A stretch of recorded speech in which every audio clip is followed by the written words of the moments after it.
Archer, Shwet, take it away. So, hi there, I'm Shwet. I'm one of the final year medical students. Before we start, can I just confirm your name and date of birth, please? Hi, yeah. So my name is Susan Hepburn. My date of birth is 4th of April, 1993. Hi there, Susan. How are you doing today? Yeah, I'm doing good. I'm feeling quite good. Um, Not really sure why I've been called in. Sure. With regards to your last appointment, we did a HIV test. Do you know what that kind of thing entails, or what HIV is? Like, what's your understanding that you have so far? I mean, it not much. I don't really know anyone who's got HIV here. Hmm. I didn't think it's something that we'd have here. It should be negative, right? The test. So, before we start, talking about the results and everything, do you have anyone here that you'd like to bring in with you, or anyone Um, that you want for support? no, I've come in on my own. Why? Is everything okay? It- So we got the results back, and we're quite worried about them. Right. I'm sorry to say that you have tested positive for HIV. No, no. There's no way. HIV doesn't happen here. There's absolutely no way. Can we do the test again? It must have gone wrong. There's just absolutely no way. I can completely get where you're coming from, and I can see that it's quite a shock to have. Um, but the test was done, and it was positive. And there is support available for you when you feel like you need it. I just how? Like how would I even have got it? There's just absolutely no way. I I no, mean, I can't. This can't be happening. what's your understanding of HIV? I mean, I think it's like sexually transmitted, right? But uh, my partner doesn't have HIV. Sure. I mean, it can be transmitted in quite a few different ways. So it can be transmitted through cuts in the skin, or needle stick injuries, etc., along with sexual intercourse. Um, do you know much about HIV or anything? Have you? No, not much really. Okay. Well, I'm going to print off a leaflet for you to take home with you, which goes through symptoms and signs and treatment for HIV. I, Um, and a box of tissues as well if you need it. Would you like to call anyone I mean, right now? what am I gonna say that I like? You know what that looks like. Like that's just what am I supposed to tell my parents? What am I supposed to tell my boyfriend? How I can't tell anyone. No, no, there's no way this is happening. I know it's such a difficult thing to hear, um, How and am I? What do I do now? What? yeah. I don't even know.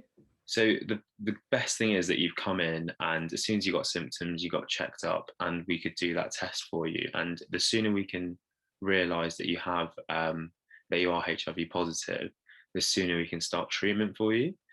So you're completely right in coming to see us today and getting a consultation. That was the right thing to do.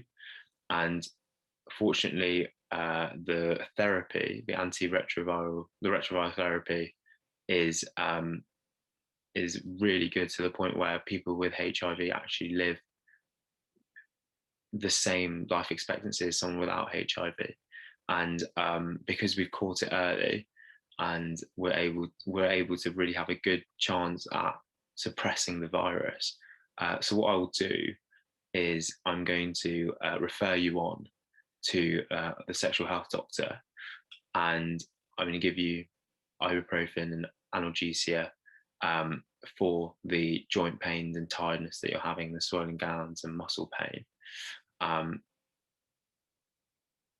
So just to summarize, you came in today, um, your test turned out to be positive, and now I'm going to refer you on to sexual health, to the sexual health team, who will start you on antiretroviral therapy.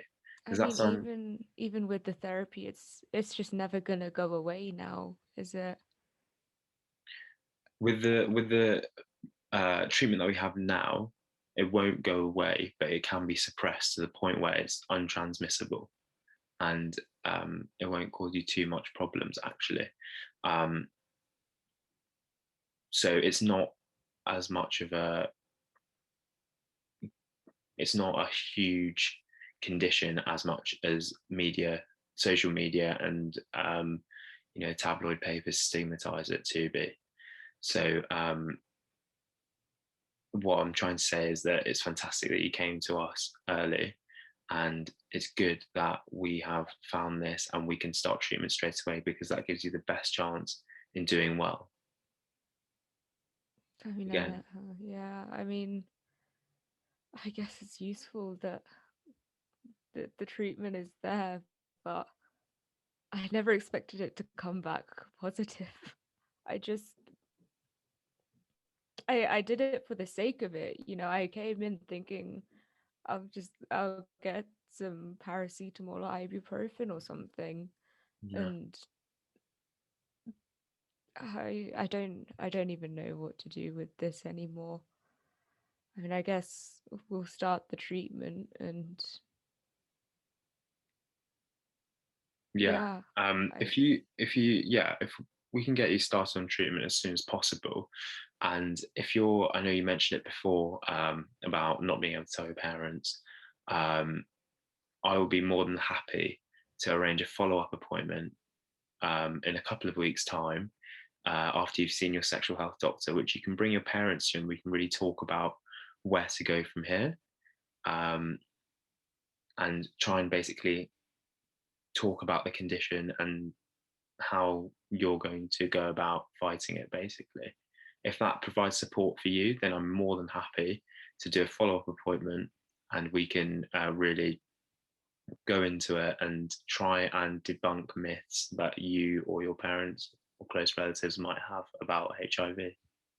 that that would actually be really, really helpful. Thank you so much. Does that sound okay? It might Yeah, it might be quite good to get some professional input into the treatment plans and yeah, stuff 'cause like that. I don't know how to tell them. I don't know how they're gonna take it. They're gonna be so upset, and Well, you don't have to do it alone, and we can provide support for you in being able to tell them. that would be so good. Thank you so much. Okay. So just to summarize for the treatment plan, I'm going to refer you on to the sexual health doctor, who should see you very soon, to start antiretroviral therapy.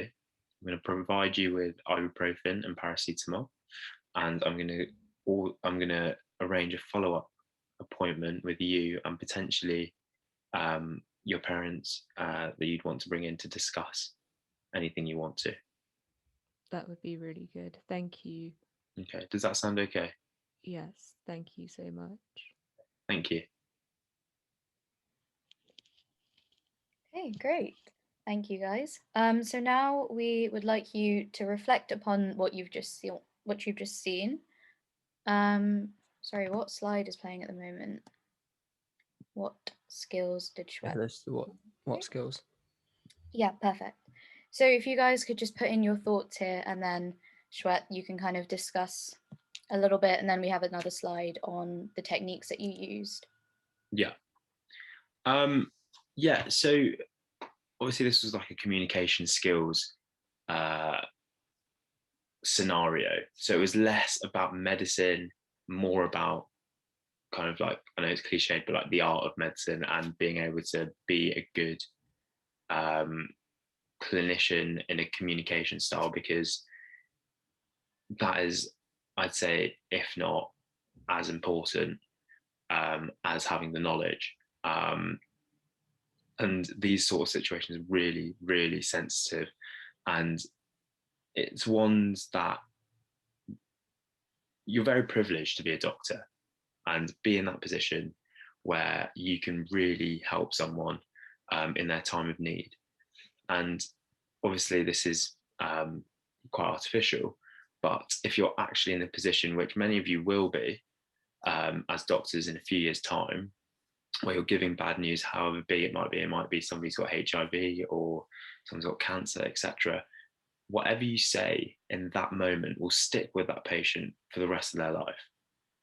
So it is so important to be, and someone's putting the patient first, and the whole Hello, My Name Is campaign, which came out a few years ago, really puts forward patient-centered care, and it brings in a lot more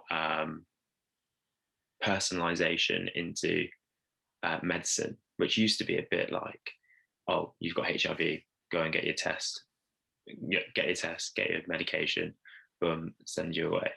And it's a lot nicer now.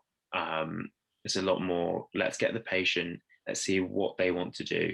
Let's make sure we give them the support they need, not just through medication and treatment, but also mental health.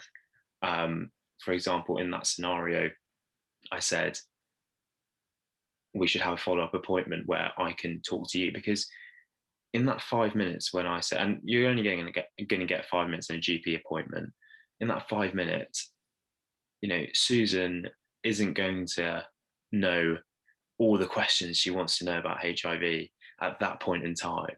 And I'm certainly not going to be able to answer all of them, which is why I think it's a good thing to do follow-ups, because you can then give them time to just be at one with their thoughts. They'll see the sexual health doctor, they'll have their thoughts about that as well, and more of a kind of pastoral care a GP will bring in the community. Again, as a healthcare professional, you have a lot of gravitas and a lot of power in being able to sit down with relatives as well and go through this sort of stuff with them. It's really important to not only treat the condition, but you need to treat the patient as well. And when you go into interviews for medical school, that's what they're going to be looking at. When you get interviews, medical schools know that you're good enough to get your A levels. They know that. That's why you're in the interview. They want to know if you're personable, and you do that through these great these skills that people are saying that I demonstrated. Like, it's so easy to do, but it's so easy to write, but it's just hard to practice. And it's practice, and just sometimes it's really nice for you to try and put yourself in the position of the patient. And if you're getting given that news, how would you like it to be delivered? So yeah, I won't ramble on too much, but yeah, I guess that's that. And yeah. Great. Thank you for sharing those insights. They're all really, really interesting. So now we'll move on to spikes. Has that changed on the screen yet? Yes. Sorry, I have the chat up as well. Just give me 1 second. And I'll...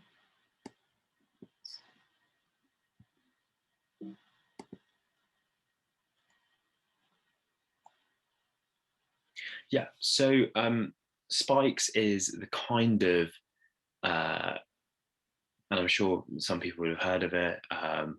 You probably shouldn't have, because I only heard of it a few years ago. But spikes is your general algorithm on how to break bad news. And if I just go through the separate points, so S is for setting. So in this scenario, I'm in a GP consultation, which is quite private. So I don't need to make a big hoo-ha of like choosing a setting. But for example, if you're on a ward and you're with a patient and you have to deliver bad news, it can often be really helpful to get them into a side room or a private room where you can discuss private matters with the patient. Then you've got perception. So that's basically asking the patient, what do they know about what's going on? What do they know? Do they know what HIV is? Like, that's why I asked Susan in the scenario, what's your thoughts on HIV? Have you looked into it? Often if patients get a test, a blood test or whatever for HIV, they'll go on the internet and be like, HIV, what is it? Blah, blah, blah. And Google is a great thing, and it is also quite a hindrance as well. It's good in the sense that it's giving patients more power and more control over their own healthcare, which is fantastic. And it's going towards a patient-centered approach, which is great. But again, it's also something that can be really, really harmful if you're not clued up, which, most of the population wouldn't be clued up into, exactly what HIV is. And everything that I said is true. Often people with HIV live, if they're compliant with their medication, live healthier lives in some cases than people without HIV, because they're caring more about their health themselves. They care more about what they eat, how much they exercise they do, etc. And there's a lot of stigma about HIV when medication has made it actually suppresses it enough for you to actually live relatively normal life. So, debunking those sort of myths, like you'll see tabloid papers be like, HIV is a death sentence. Obviously, all of that is blown out of proportion. It's just to sell papers and make people, really scared. And it's your job as a doctor to be able to realize. And often, if you ask a patient what they know about their condition, they will tell you what they're most worried about of that condition. For example, Susan in that scenario could have said, "Oh, is HIV like something that will make me die really quickly?" And instantly I know where her worries lie, and that'll be that, and then we can talk about that. So it's quite a good way to give power back to the patient as well. Invitation, so that'll be, obviously in this scenario she's come in to discuss the HIV test, but again, if you're on the ward, it's always polite and courteous to ask ask the patient, is it okay if we can discuss, the blood test that we did earlier about HIV? Or is it okay if we can discuss the chest x-ray we did to look into the chest infection you had? Or is it okay to discuss the biopsy results for the cancer, for the growth that you had wherever? And it kind of sets the scene for the patient to know that that's what you're going to do, and it lets them get ready for whatever is about to come their way. K is for knowledge, and that's your way of, and that's where I kind of put in the strategy of how you break bad news. And what you're supposed to do is supposed to give warning shots, and that might sound silly, but it would be so a warning shot is basically something that braces the patient into knowing, okay, this might be some bad news. For example, when I was talking to Susan, I specifically said, we've got your test results back. And I paused and let her say if she wanted to anything.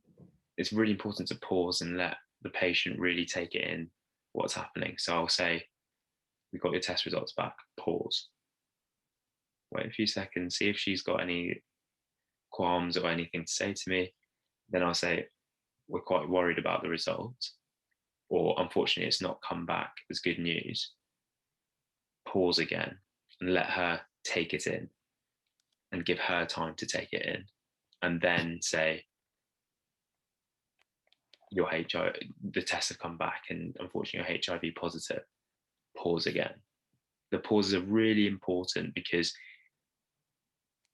there is so much that will be going on in the patient's head at that point in time that the pauses let them try and gather their thoughts as much as they can, and also braces themselves.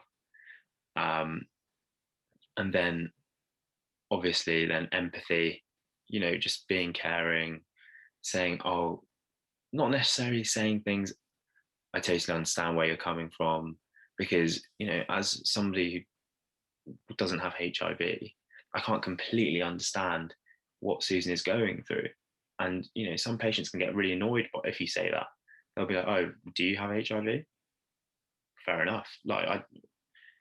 It's difficult. It's those subtle words. So instead of saying, "I completely understand what's happening," you could say, "This must be a shock for you," or "This must be, I'm not, I can't fully understand, but I'm sure this is quite a shock for you to hear." And it's those sort of sentences that really pick you out from someone who we know that you're intentionally being empathetic, but sometimes things you say can be perceived in different ways. And if a patient's really hypersensitive, they're more likely to perceive it in a weird way, given the opportunity. So you have to be really critical in how you talk and how you deliver everything. And then summary and strategy. So at the end, I basically summarize what I'd said. Again, as I said before, I reckon after you get told you're HIV positive, I think I read somewhere that you may be taking the next 10 seconds and then you just switch off, because then the clinician will be saying, "Okay, we need to start this, this, and this treatment, and this is going to happen to you, this is going to happen to you, etc., etc." And they just switch off and they're thinking, "Oh my God, what am I going to say to my parents? What am I going to say to my boyfriend? How is this going to affect my life? Am I going to die? Blah, blah, blah." And it's completely understandable. It's completely understandable that they'll switch off, and that is what will happen. So it's really good to try and chunk information that you've given, chunk and check, we like to call it. So you chunk the information given, pause, summarize it, as I did at the end, and give them the strategy of what to do next. So that's in essence how you should go about breaking bad news. Again, Spikes is on Geeky Medics, if people have seen it. If you just write Spikes Geeky Medics, it should come up with Breaking Bad News, and it's all on there. So have a read when you can, and it's really good, especially for like an MMI Breaking Bad News station. It can be really useful. Great. So now we'll move on to the second part of the scenario. Sure. So the follow-up appointment. Susan Hepburn then comes back for a checkup to review her treatment plan a few weeks later at the GP with Schwett. So before Varcher and Schwett get started, if you guys could quickly just put in some questions that you'd like to ask this patient. And we'll go through this a little bit faster than the previous one.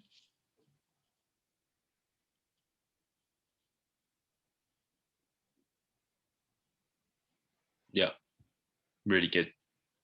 Yeah, it's just a follow-up. It's not how are you feeling? How the symptoms been? Yeah, excellent. Great. So now, Varcher and Schwett, take it away, guys. Hi there, Susan. Hi. How are you doing? Yeah, I'm doing pretty good. I think the treatment's been working quite well. I'm feeling a lot better. I don't That's feel really good in to hear. pain as much. Yeah. That's good. I know last time we talked, you mentioned that you were finding it difficult to think about telling your family or your boyfriend. Have you thought much about that? I mean, I still haven't told my parents, no. Okay. Well, it's always good to have support from them. As you know, anything between us is what you say between us is confidential, and I won't be, telling your parents on your behalf for you, as you are an adult, so you can make your own decisions. But from what I've known in cases like this, it's always good to have family support if you can do that, and if you feel comfortable to do that. And as I said before, if you want to come in with your parents, I'm more than happy to book an appointment and we can see them and see you and talk about that. I mean, I'd thought about it, but I don't think they're gonna understand or be very supportive about it, and I don't really want to deal with their emotions on it, especially like I've got myself to worry about as it is. I Sure, don't want to be trying to manage them, so I don't really want to tell them. sure. Well, the option is there if you need it, um, and whenever you feel comfortable, if you want to, and I can help whenever you need me to as well. Perfect. Help you along the way Thank and give you. you some support. There was a specific question that I wanted to ask about. You said you had a partner, a boyfriend, was it? Yes, yes, I have a boyfriend. Okay. And are you sexually active with him? Yes, I am. Okay. And do you use a condom? I mean, that's a bit personal. No, what Yeah. me and my boyfriend do in the bedroom is between us. Yeah. So the only reason I ask, and sorry if it was a personal question, but the only reason I ask is because obviously you've been tested positive for HIV, and which is a sexually transmissible disease, um, and it is paramount that you do wear condoms when you have sexual intercourse and you don't engage in unprotected sexual intercourse at this point in time when you're on treatment and your HIV load is actually quite high. I Um, mean, you said I'd be able to live pretty much like normal, right? yeah, yeah. So in terms of that, it's more we need to give you enough treatment so that the HIV viral load it becomes untransmissible and undetectable. So when the viral load becomes undetectable, at that point you'd be able to, have condomless sex, etc. Because when it's undetectable, that means it's untransmissible. But unfortunately, you've just started your treatment, so it's going to take a little bit of time to get to that point. So would need to have you told your boyfriend that you have HIV? I mean, no, I haven't really. I didn't think Mm, it's something that really concerned him. okay. So what I need to tell you is that you're putting him at risk by continuing to have unprotected sexual intercourse with him, whilst you know that you've got HIV and you haven't told him. Um, and you need to tell him. I, I mean, is it that much of a risk? Like, do I really have to tell him? And I completely appreciate that you're feeling quite uneasy about telling him, but HIV is a condition such that, and a sexually transmitted one, that if somebody gets it, it can change their life. And it is something that will affect people for the rest of their life. And because of that, you need to tell him that you're that you are HIV positive, so he can make the decision whether or not to have um, unprotected sexual intercourse with you or not.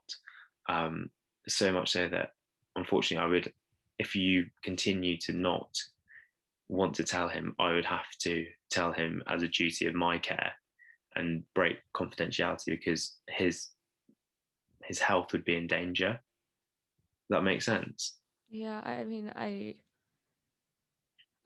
don't want him to be a danger, of course. Mm. I How am I supposed to tell him? Like, I don't really, I don't want to if I don't have to. Like, if it like, like there's a chance he won't get it, right?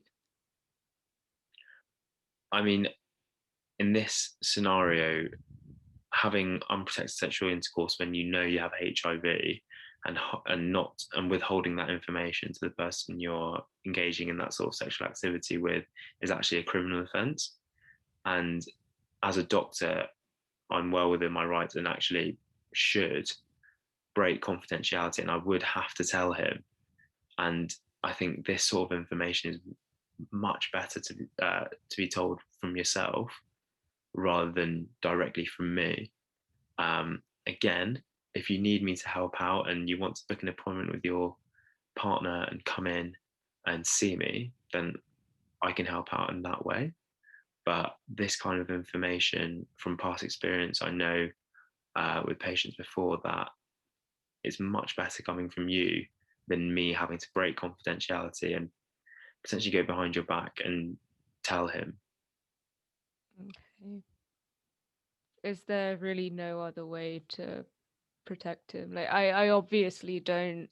I don't want to put him in harm's way. I just, I don't know how he'll react to this. So I don't. Yeah. I if I have to tell him, I will. But it's not going to be an easy conversation, you know. Yeah. I'm afraid if you are still engaging in unprotected sexual intercourse, you have to tell him, Susan. Okay. And you have to tell him because obviously I know you care about him. And this is, I know it's really hard to do, but this is a way that you can show that you really do care about him by Okay. being upfront and being honest, and you know, putting his health first as well.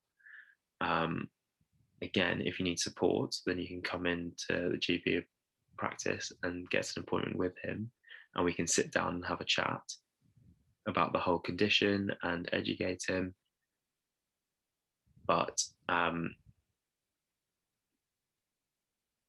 as I said, it's better coming from yourself. Okay. Okay. I think I'll try and have the conversation with him in the next few days. Mm. Yeah. If not, come into the GP practice and I can book you a slot. Yeah. Okay. Thank you. Yeah, I'll definitely I'll talk to him. I'll talk to him about it. Thank you though. Yeah. Okay. Great. So we'll move on to the next part now. Because we're running a little bit over time, I think we'll skip this for now. But when you're thinking about how to reflect on what you guys have just seen, you can list all of these different things and think about how you can develop these in your own sort of life and when you become a doctor. But we'll move on to the next part, which is a kind of key considerations in this scenario, because that is very important to think about.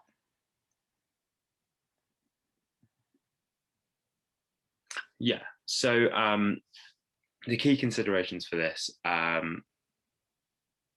confidentiality is such a big part of patient-doctor relationship. It's basically the foundation of why patients can just open up to you so much, because they're expecting something that's non-judgmental. They're expecting something that is something that's going to be private, and it's the whole pillar as to how consultations work. You know, if there's no privacy or you can't trust your doctor, then a patient will just not open up to you. So breaking confidentiality is a huge step. Huge. For example, in this scenario, if you had, for this patient, for Susan, I mentioned in the first consultation, should you you should tell your parents, etc. But I didn't say, I'm going to tell your parents for you, or you have to tell your parents, because she's not immediately putting her parents at risk. She's 27 years old, she's an adult, she can make her own decisions. But the key part there is she's not putting anyone at risk. So I don't have to go and tell Susan's parents, look, your child is tested for HIV, because it's Susan's decision, and you have to respect her privacy. But, and it's slightly nuanced, if I then find out that she's got a partner that she's considering having unprotected sexual intercourse with, that's where I, as a clinician, need to step in, because a third party is a third party is getting involved, and a third party could be affected by Susan withholding the fact that she has a medical condition. And that's where I need to step in as a clinician and make sure that no harm is done to this third party, in this case, Susan's partner. And that's how confidentiality can be very nuanced, and it's something that is flexible and it can be broken in specific situations.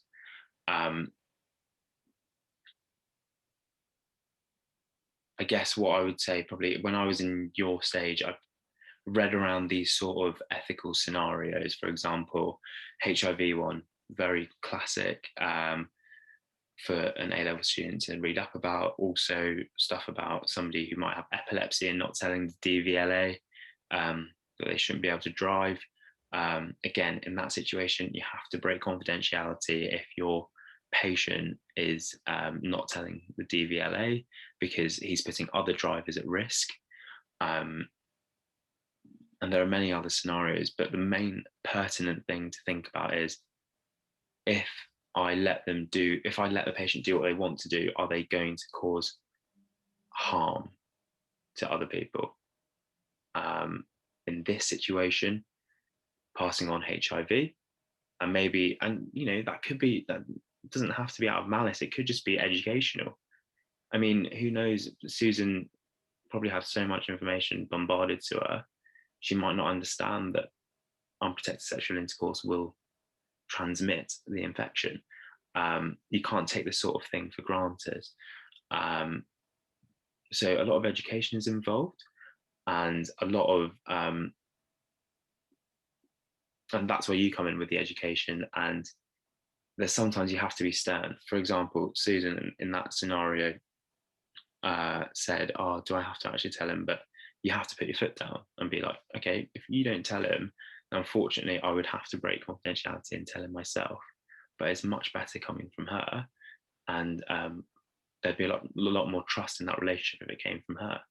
And you have to try and make it seem like, it's Susan's decision to do it, and Susan's taking ownership of it, and it's a patient-centered way of taking ownership of it. Obviously, if Susan was like, "No, I'm not going to tell him," then I have to end up contact tracing him and contacting him. But hopefully it doesn't get to that. And hopefully it's just an educational issue where she didn't realize what she was doing wrong. But yeah, that's how confidentiality can be slightly nuanced. So if you get a confidentiality station, an NMI, or a panel interview scenario, etc., always maintain confidentiality, especially if it's an adult. Always maintain confidentiality unless a third party is at risk.